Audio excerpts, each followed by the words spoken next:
వ్యవసాయం మీద ఆధారపడ్డ ప్రాంతం.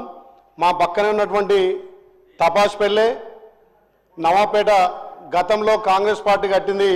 మరి దానివల్ల ఆ ప్రాంతం రాజాపేట అదేవిధంగా గుండాల మండలం రెండు సస్యశ్యామలమైనా కానీ ఆ ప్రాంతం దానివల్ల ఎక్కువ ఉంటుంది. అధ్యక్ష, గత 10 ఏళ్లలో బీఆర్ఎస్ ప్రభుత్వం అక్కడ నిండిపోయినటువంటి సిల్ట్ కానీ ఆ తుంగ తీయకపోవడం వల్ల మా ప్రాంతం పూర్తిగా ఈసారి 50% పంటలు ఎండిపోయినాయి. అధ్యక్ష, దయచేసి మీ ద్వారా కోరుతున్నా, ఈ ప్రభుత్వం అన్న ఇప్పుడు మా ఇరిగేషన్ శాఖ మంత్రి ఉత్తమ్ కుమార్ గారి సహకారంతో మొన్న 3-4 మండలాలు సుమారు ఒక 100 చెరువులు నింపగలం. కానీ ఆ నవాపేట తపాష్పల్లి రిజర్వాయర్ నుంచి కొంచెం కాలువలు పునరుద్ధరించి మా ఆలేరు ప్రాంతాన్ని సస్యశ్యామలం చేయాల్సిందిగా మీ ద్వారా కోరుతున్నా. మొన్న గౌరవ మంత్రులు మా గంధమల్ల కూడా మంత్రివర్గ తీర్మానం చేసింది, దానికి నిధులు కేటాయించి ఆ గంధమల్ల అయితే ఇక్కడ ఉన్నటువంటి రాజపేట మండలం 20 గ్రామాలు సస్యశ్యామలం. అధ్యక్ష, పక్కన ఉన్నటువంటి మల్లన్న సాగర్ ఒక 8 కిలోమీటర్లు అక్కడ కెనాల్ మీలిపోవడం వల్ల 20 గ్రామాలకు నీళ్ళు అందట్లేదు.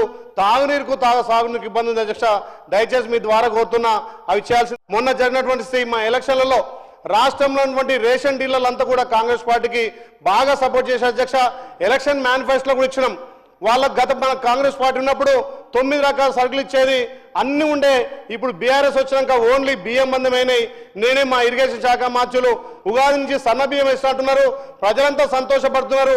అదేవిధంగా రాష్ట్రంలో ఉన్నటువంటి 17,200 మంది రేషన్ డీలర్లకు అధ్యక్ష నెలసరిగా ఒక 5,000 ఇచ్చి వాళ్ళని ఆదుకోవాలి.